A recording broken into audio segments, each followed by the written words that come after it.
Salut, bienvenue dans ce nouveau tuto. Dans ce tuto, je vais te montrer comment raccorder un bouton poussoir. Donc pour raccorder un bouton poussoir, tu vois, nous on va venir le mettre ici. Donc là, dans mon cas, tu vois, bon déjà, je fais un petit peu de place pour pouvoir encastrer ma boîte correctement. Et là, dans mon cas, tu vois, on a un pont. Ça veut dire quoi? Ça veut dire qu'on a le fil qui arrive d'un côté et qui doit repartir de l'autre pour aller à un second bouton poussoir. Donc là, dans un premier temps, je vais couper ma gaine, je vais venir dénuder tout ça pour pouvoir encastrer ma boîte tout simplement dans mon placo. Donc là, j'ai pas de courant, c'est bon. Donc, dans un premier temps,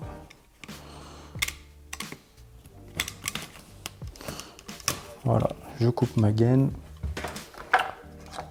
Je viens libérer un petit peu tout ça. Voilà. Ensuite, on va venir retirer donc la gaine.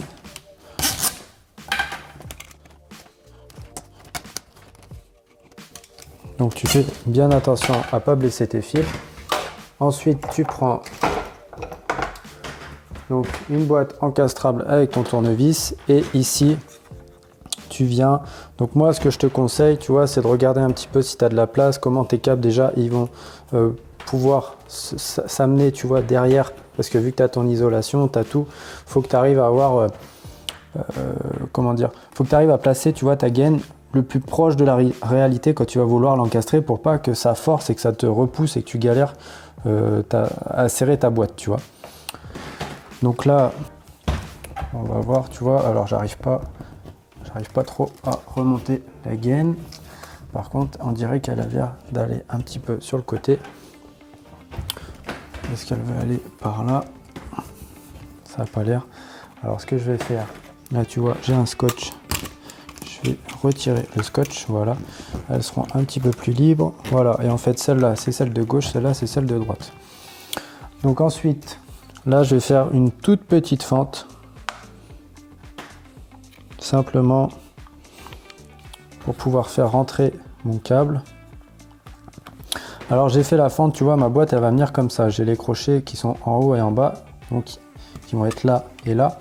Et moi je vais venir mettre un câble, enfin une gaine ici et ici, tu vois, comme ça, hop, ça arrive de gauche et hop, ça repart à droite.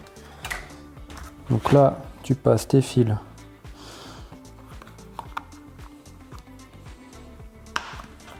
simplement comme ça. Et là, tu viens rentrer ta gaine pour avoir l'étanchéité voulue.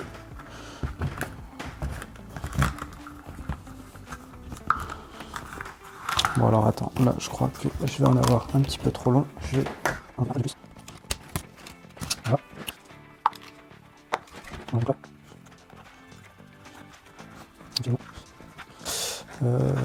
Finalement ça sera en haut et en bas. Donc là on est pas mal.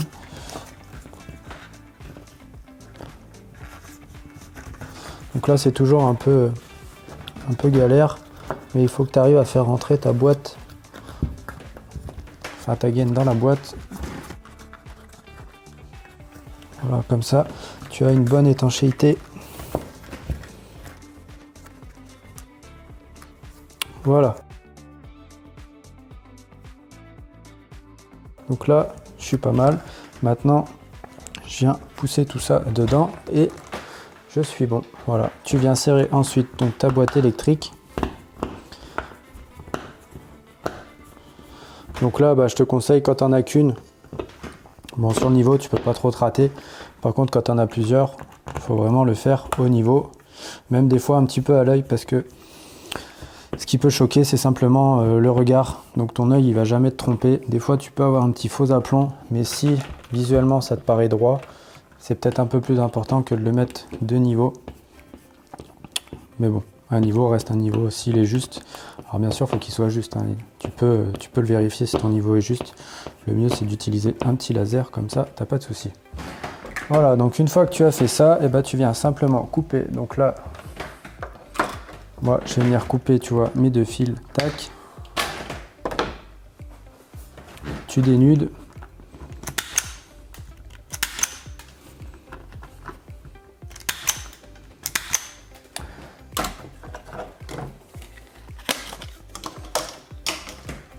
Tu viens ensuite prendre ton bouton poussoir, donc tu fais bien attention au bouton poussoir, il y a un sens. Et derrière, tu vois, tu as rouge et blanc. Donc là, le rouge, forcément, on va venir connecter nos phases. Sur le blanc, on va venir mettre le noir, donc le retour de phase. Et là, vu qu'on en a deux, eh ben, on va mettre deux rouges ici, deux noirs ici. Ici, tu n'en aurais qu'un, tu en mets qu'un. Mais c'est bien important donc, de bien faire la continuité parce que si tu rates ne serait-ce qu'un fil, eh ben, le bouton qui suit derrière ne fonctionnera pas, tout simplement. Alors j'essaye de te donner vraiment toutes les astuces. Je connais pas ton niveau dans l'électricité. Donc voilà. Donc là tu vois, j'ai raccordé les deux rouges, les deux noirs. Je vérifie le sens. Là je viens former un petit peu mes câbles, tu vois, pour pouvoir en fait les encastrer correctement. Tu vois, ils ont pris le pli. Donc derrière c'est ultra facile. Et voilà. Alors là, tu vois, ça me paraissait un poil haut. Donc tu maintiens ton appareillage, tu serres. Tu as des petits traits dessus si tu veux le mettre bien droit. Tu peux regarder. Bon, en général, quand il n'y en a qu'un, j'y fais à l'œil.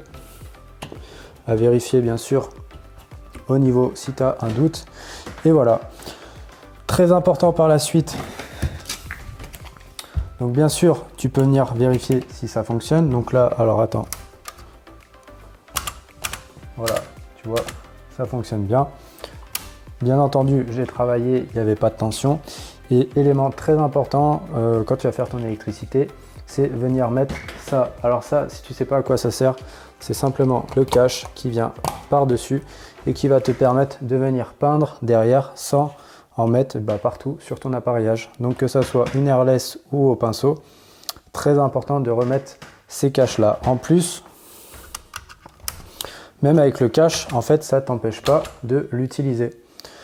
Voilà, et écoute, pour moi, on a fait le tour sur ce tuto. Tu vois, brancher un bouton poussoir, c'est vraiment pas compliqué. Je dirais même que c'est peut-être un des boutons les plus simples à brancher en termes d'appareillage dans ta maison.